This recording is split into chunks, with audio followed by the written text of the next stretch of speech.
네, 시장 공감들의 하이라이트 김동섭의 인사이트로 한 주의 시작 가이드라인을 잘 선택해서 가시기 바랍니다. 안녕하십니까? 네, 안녕하세요. 미중 무역 전쟁. 일단은 중국이 먼저 코피 터진 게임이다라고 명명을 하고 있습니다. 그도 그럴 것이 미증시 잽 몇 번 맞았을 뿐 좀 견고한데 다우지수가 25,000선을 다시 회복했어요.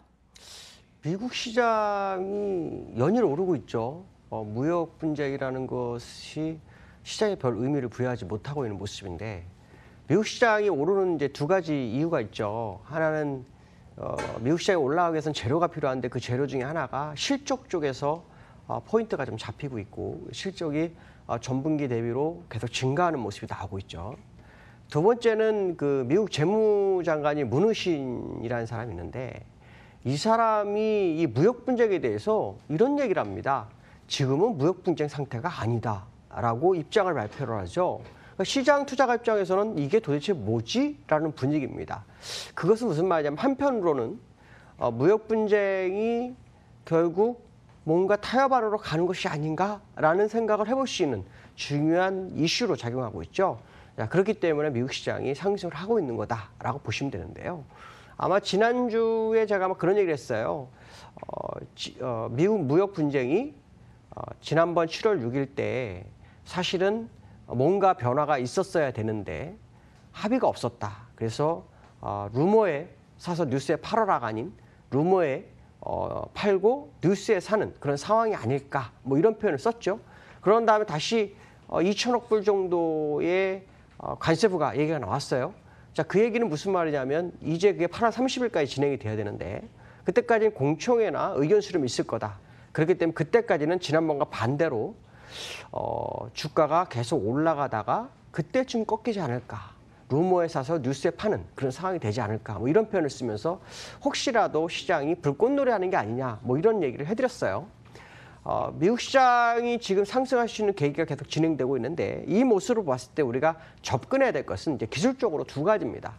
아마 제가 24,300이 무너지지 않으면 무조건 위쪽으로 엽니다라고 했죠. 그러면서 제시한 게 25,500을 가느냐라는 얘기를 했었는데 실제로 25,500을 넘어가지 못하면 무너집니다. 그러니까 25,500이 상단선에서 중요한 돌파 구간이 돼야 되는 거고요.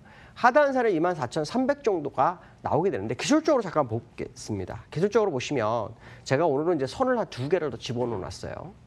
선 두 개를 집어넣었는데 이 선의 모습을 보시면 첫 번째 하나는 뭐냐면 여기서 이 우행스팬에서 두 번째 우행스팬 연결을 해서 놨어요. 그랬더니 지금 올라온 주가의 방향성 같은 우행스팬이 딱 세 번째 공간에 걸려있는 그런 상황이 됐다라는 거죠. 그렇다면 이번 주에 미국이 치고 가느냐가 되게 중요한 상황이 되는 거고 이 치고 가는 상황 속에서 후행스팬이 갈 수 있는 1차 목표치가 어떻게 되냐면 요 밑에서 첫 번째, 두 번째, 세 번째 연결 구간이 요 지점입니다. 이게 25,500 정도가 됩니다. 그러니까 이 지점을 정말 통과하게 된다면 우리가 시장에서 보기 힘들었던 차트의 모습, 후행스팬이 이 캔들을 뚫고 가는 모습이 나올 수 있다라는 거죠. 그렇기 때문에 이제 하단원선과 상단선을 우리가 정확하게 알고 시장 대응을 하면 된다라고 보시면 일단 상단선으로 25,500까지 일단 갈 것으로 보여지고 있습니다. 그렇다면 25,500에서 돌파를 얼마나 빨리 진행하는지를 좀 보셔야 될 것 같고 혹시라도 보이지 않는 악재가 시장에서 수면 위로 올라오는 모습이 나온다면 24,300 요 제가 선을 아마 지난주 금요일 날 그어드렸죠.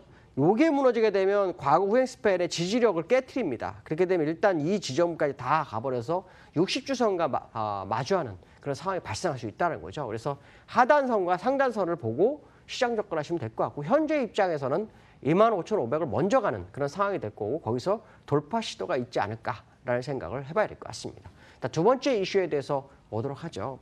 자, 두 번째 이슈는요. 제가 요즘 유가 얘기를 굉장히 많이 하는데 유가가 되게 중요합니다. 시장에서. 사실 그 시장이 약간 불안한 상황 속에서 유가가 새로운 투자처로 좀 각광을 받고 있는 그런 상황이거든요. 근데 유가에 대해서 시장에서 언급이 있어요. 어떤 언급이 있냐면 10% 정도가 더 올라가게 된다면 비축유를 시장에 풀어서 폭탄으로 만들겠다 이런. 그게 무슨 말이냐면 유가를 빼겠다라는 거죠. 가격을. 근데 이 비축유가 EU하고 미국에서 가지고 있는 게 약 10억 배럴 정도 된답니다. 그러니까 사실 이 비축유가 풀리면 유가는 공급이 늘어나 버리기 때문에 더 갈 수가 없죠.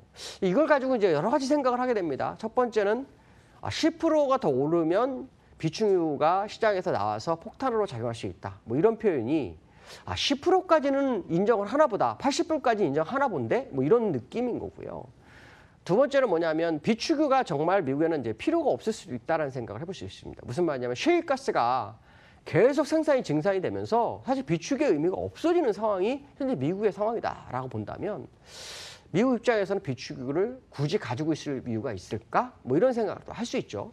자, 그렇다면 이 두 가지 결론을 봤을 때 일단 유가가 시장에서는 80불 정도 초중반대가 아마 최고치로 작용할 수 있는 어떤 시그널을 주는 것이 아닐까. 물론 저는 지난번 말씀처럼 2013년도 8월처럼 100불을 다 넘어갈 거라고 보는 사람 중에 한 명이지만 어쨌든 시장에서는 수급 조절을 하려는 모습이 나온다. 특히 얼마 전에 사우디아라비아는 오펙에서 또 비오펙에서 증산을 어느 정도 얘기를 했는데도 불구하고 유가는 오르고 있다는 거죠. 추세적으로 오른 국면에 있는 상황 속에서 이런 얘기가 나왔다는 것은 올라갈 수 있는 국면을 약간 제한하는 상황이 아닐까라고 본다고 했을 때 그래도 10%의 여유가 있지 않을까라고 봐야 되는데요.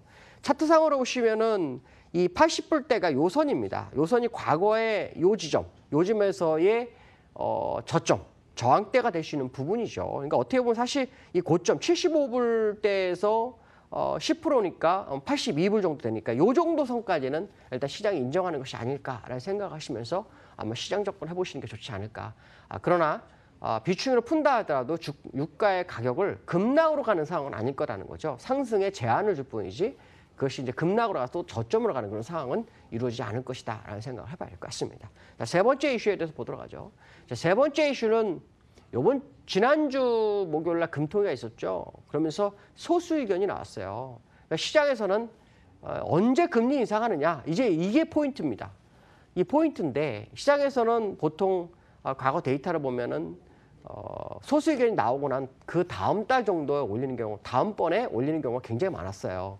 근데 시장에서 어떤 얘기가 나오냐면 그것도 아니고 4분기나 내년 초냐 뭐 이런 얘기가 나옵니다. 그러면 일단 세 가지로 구분할 수도 있죠. 다음 달이냐, 4분기냐, 내년 초냐 이런 부분인데 이걸 가지고 우리가 해석할 수 있는 부분이 뭡니까? 일단 한국은행에서 금리 역전 현상을 인정할 것이냐 이게 중요하고요. 인정한다면 4분기나 내년 초가 맞겠죠.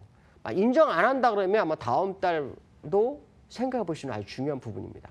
근데 제가 볼 때는 지금 시장에서 있는 현상을 봤을 때 한국은행이 두 가지 고민이 되겠죠. 아까 말씀드린 금리 역전 부분도 있고 경기가 약간 다른 부분이죠. 그러니까 글로벌 경기와 완전히 다른 부분인데 이 두 가지 중에 어느 걸 선택할 것이냐라고 본다면 제가 볼 때는 금리 역전 현상을 생각하지 않을 거라고 생각을 합니다. 왜냐하면 이 금리 역전을 생각하면서 시장 대응을 잘못하면 경기가 완전히 무너지게 되고 한번 경기가 무너지게 되면 어떻게 됩니까? 보통 10년 갑니다. 바로 되돌리지 못합니다. 그러니까 지금 꺾이기 시작할 때 받쳐주지 못한다라고 하면 굉장히 위험하기 때문에 아마도 시장에서 생각하는 것처럼 내년 초 정도나 하반기 정도에서의 방향성이 나오지 않을까. 그러나 중요한 것은 뭡니까? 금리 인상 꼭 한다라는 것이 되게 중요할 것이다라고 생각하시면 될 것 같고요. 시장에 대해서 아마 차트상으로 한번 좀 볼까 합니다. 지난주에 제가 아마 쌍끌이가 될 수 있는 공간에 왔다 뭐 이런 표현을 썼는데 지금 상황에서 지난주 금요일날 외국 기관이 팔면서 약간 쌍끌이를 좀 피해가는 모습이 나오고 있어요. 근데 중요한 것은 뭐냐면 21선을 코스피에서 뚫으려는 모습이 나오고 있다. 자, 그 얘기는 뭐냐면 수급적으로 시장이 위쪽 방향을 선택하고 있는 것이 아닌가라고 생각한다면 지금의 차트의 모습이 그렇게 나쁜 상황이 아니다. 그렇다면 매수 국면에 접어든 것이 아닐까라는 생각을 해봐야 될 것 같습니다. 오늘 여기까지로 하겠습니다. 감사합니다. 네, 차트로 마지막으로 기술적으로 살펴봤고요. 많이 손해봤던 여러분들의 2주 연속 포트폴리오가 이번 주부터 조금 나아질 김이 지난주 말부터 보이신다고들 하네요. 여기서 조금만 더 밀고 나가기를 바라겠습니다. 저희는 내일 이 시간에 찾아뵐게요. 시청해주신 여러분 고맙습니다.